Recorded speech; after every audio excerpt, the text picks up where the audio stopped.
So imagine walking into this room with all the people you see today, but then nobody says a word. And you're still tasked with improving our food environment for everybody in the room. Then imagine that someone walks up to you and offers you their hand. Do you take that hand? Now imagine the same room as our global food environment, and that the person offering you that hand is an indigenous person who has lived in this space for hundreds and thousands of years. Do you take that hand? And I ask you this because this is often what it feels like to be an indigenous person. And imagine the room filled with not only humans, but animals and plants and water and land. And we are tasked as a people to improve that food environment. I work for First Nations Development Institute, and we work with community-based food projects in indigenous communities across the country, Alaska and Hawaii. My name is A'dae Romero-Briones, as it was said before, and I come from the Kiowa tribe of Oklahoma and the Cochiti Pueblo of New Mexico. And originally, I was going to tell you a little bit about the food traditions of the Kiowa tribe, who are a buffalo people. But we have my brother here, Mr. Reverend Robert Toolbulls, who probably can explain buffalo people better than I can, so I will leave that part up to him. And I will focus more on Cochiti Pueblo, New Mexico, because I am from a Pueblo community, which is a small Indian community located in northern New Mexico. There's about 1,000 Cochiti people in this world, and 800 of them live in our small village along the Rio Grande. And Cochiti people have been farmers since time immemorial.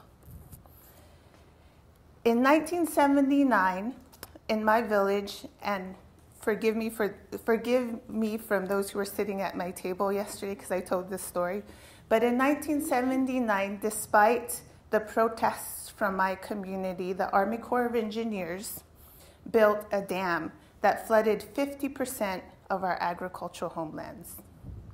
Within 5 years, because of faulty construction, that same dam flooded the remaining 50%. So within 10 years, my community went from being farmers for thousands of years to having literally no land to farm. I grew up in this time. My grandfather was one of the tribal councilmen, and I remember going to meetings with him that lasted hours into the night. I remember falling asleep on his lap, but I most remember his hands. His hands were rough and they were soft, and they had these veins on the back of his hands that popped up like rivers. And he used to tell me that those were the maps of our homelands, and that the only way that you could get those hands was to put your hands in the water and the dirt, and the earth will mold those maps on the back of your hands. So my community, it was a very hard time. It was a time of reflection and critical questioning. And the question we were asking is, who would we be as people if we could not farm?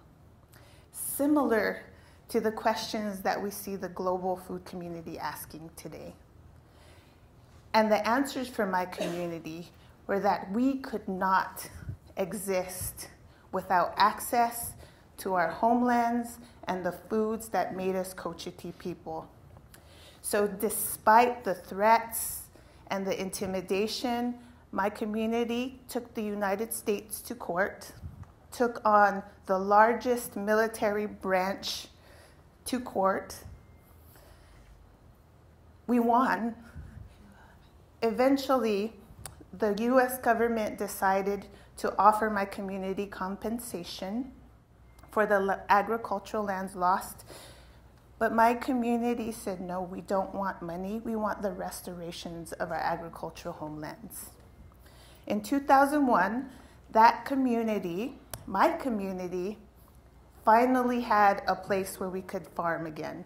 And so we started off on the long journey of trying to reconnect our older generations of farmers who hadn't farmed for 30 years to our younger generation of Cochiti people who are now avid workers in a cash economy in towns 50 to 60 miles away. And really that's how I entered into this food space. I eventually married a man who was Pomo, Coastal Miwok, and Native Hawaiian from California, and we moved to his homelands in Lodi, California. California is one of the most progressive and environmentally conscious states in the Union. And I know I have my California sister here. But it has one of the harshest and most brutal histories, indigenous histories in this country. So I live in the California Delta, which is home to the Yukuts, the Miwoks, the Tumacans, but these are names that are not federally or state recognized. California says there are no tribes within the California food basket, which is the Central Valley of California, or along the coast that are quintessentially California. And I'm going to tell you the story about the salmon, because people in California are from the Salmon Nation. We have the Buffalo Nation. I come from the Corn Nation. We have the Salmon Nation people.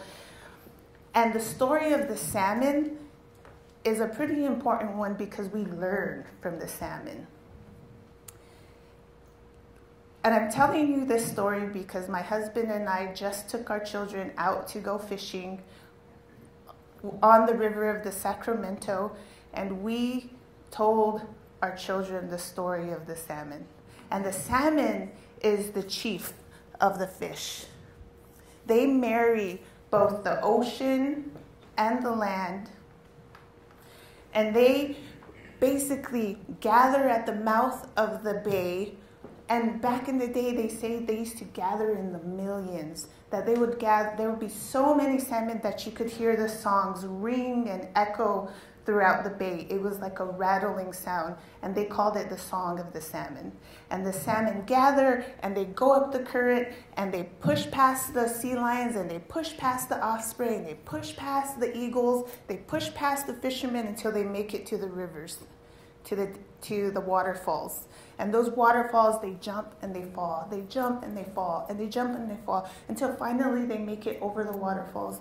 And then finally, they're pushing up against the current, and finally they make it to the base of the mountain where they pump in these eggs into the land, and then they die. And then their bodies float down that river, and eventually they feed all the creatures that they've once passed, and eventually they become part of the land. And they feed the plants that eventually feed the people. And California is literally built upon thousands and thousands of years of the Salmon Nation. And when we think about this story, and we tell my kids this story, we take them out and we go fishing, and those fish that my children catch, eventually we eat, and then our existence is then connected with the existence of the salmon. That salmon journey then becomes the journey of my children. But that's not the end, because those salmon eggs will eventually hatch, and those small baby salmon will float with the current back to the ocean until it's their time to return to their place of creation. And in that story, we learn that the older generation of salmon creates the memory that these younger generation of salmon will eventually have to call upon. And so we learn from the salmon. And so when my daughter goes to that river and she watches the salmon, she is learning a language without words. She is learning when the salmon don't return in their regular numbers. She is learning when fewer bodies float down that river. She is learning when the salmon are smaller. And it's a conversation and a language that has lasted for generations. And it's a language that she will eventually have to teach to her children, so that regardless of whether state or federal law allows her to do that, she is responsible for learning that language. And I am responsible for teaching her that language. And we do this not because we have to just nourish our bodies, but we do this because eventually we hope that the salmon will again gather in the numbers that we can all hear that song across the bay again.